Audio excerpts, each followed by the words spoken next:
اعوذ باللہ من الشیطان الرجیم بسم اللہ الرحمن الرحیم الحمد للہ والصلاة علی اہلہا اما بعد فقط قال اللہ تعالی فی قرآن الحکیم بسم اللہ الرحمن الرحیم کتب علیکم الصیام کما کتب علی الذین من قبلکم لعلکم تتقون.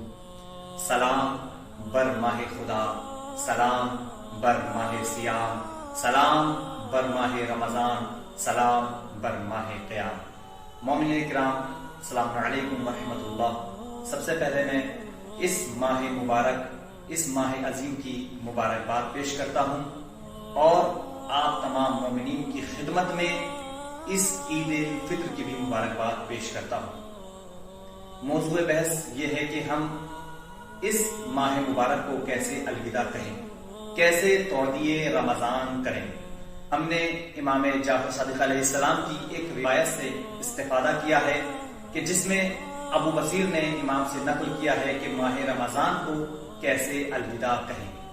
ابو بصیر امام جعفر صادق علیہ السلام سے نقل کرتے ہیں کہ امام نے فرمایا کہ اس ماہ مبارک رمضان کے اختتام میں ہم اس طرح سے دعا کریں کہ اے میرے پروردگار، اس ماہ مبارک کو ہمارے لیے آخری مہینہ قرار نہ دے. یوں تو امام نے پوری دعا پڑھی جس کا خلاصتاً میں آپ کے سامنے اس طرح سے تذکرہ کروں کہ اس ماہ میں بخشش طلب کرے اپنے گناہوں سے، اس ماہ میں انسان توبہ و استغفار کرے اور پروردگار عالم سے دعا کرے اے میرے پروردگار کہ جو حاجت مند ہے ان کی حاجتوں کو قبول فرما.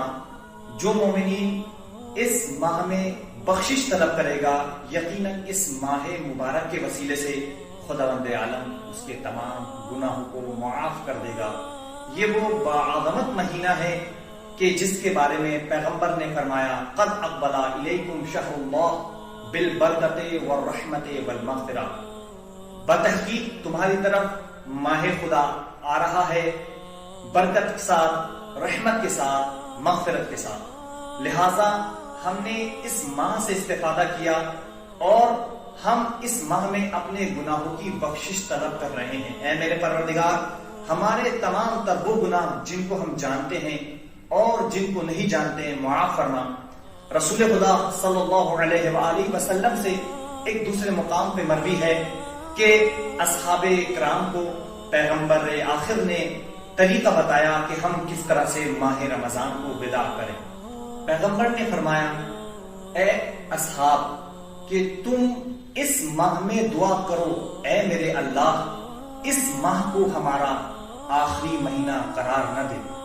اگر یہ ہمارا آخری مہینہ ہے تو اس میں ہمارے لیے برکت عطا فرما. اس طرح سے دعا کرنے کے دو فائدے حاصل ہوں گے. یا تو یہ مہینہ ہمارے لیے آئندہ کے لیے ہم اس سے فائدہ حاصل کریں گے. اگر ہم اس سے فائدہ حاصل نہ کر سکے، اس دنیا سے چلے گئے، تو اس ماہ سے فیضیاب ہوں گے. تو مومنین کرام، میں آپ کی خدمت میں یہی عرض کروں گا اور تمام ناظرین سے ایک گزارش اور کروں گا کہ صحیفہ سجادیہ میں 47ویں دعا کہ جس کو وداع ماہ رمضان کے نام سے بھی جانا جاتا ہے، امام سجاد علیہ السلام نے اس میں طریقہ بتایا ہے کہ ہم کس طرح سے اس ماہ کو رخصت کریں. چونکہ جس کی جتنی عظمت ہوتی ہے، جتنی فضیلت ہوتی ہے، اس کو ہم اسی طریقے سے ہم اس کا استقبال بھی کرتے ہیں اور اسی طریقے سے ہم اس کو وداع بھی کرتے ہیں. لہٰذا یہ ماہ رمضان، ماہ خدا کو ہم ان دعائیہ کلمات کے ساتھ وداع کرتے ہیں اے میرے پروردگار ہمارے گناہوں کی بخشش فرما. جو مومن کرام اس دنیا سے چلے گئے ہیں ان کی مغفرت فرما. اور آخر میں ایک گزارش یہ ہے کہ چونکہ اس ماہ کو ماہ قیام کہا جاتا ہے. یہ ماہ قیام کیوں کہا جاتا ہے؟ چونکہ ہم نفس کے خلاف قیام کرتے ہیں. جیسا کہ حالات حاضرہ سے آپ بھی واقف ہیں، فلسطین میں مسلمانوں کے اوپر ظلم کیا جا رہا ہے. ہم اس کی پرزور مذمت کرتے ہیں اور یہ وہ ماہ ہے کہ جس ماہ قیام کہا جاتا ہے. لہٰذا ہم فلسطین کے مظلوموں کے ساتھ ہیں. اسرائیل مرد آباد، امریکہ مرد آباد. وَسَيَعْلَمُ الَّذِينَ ظَلَمُوا أَيَّ مُنقَلِبٍ يَنقَلِبُونَ.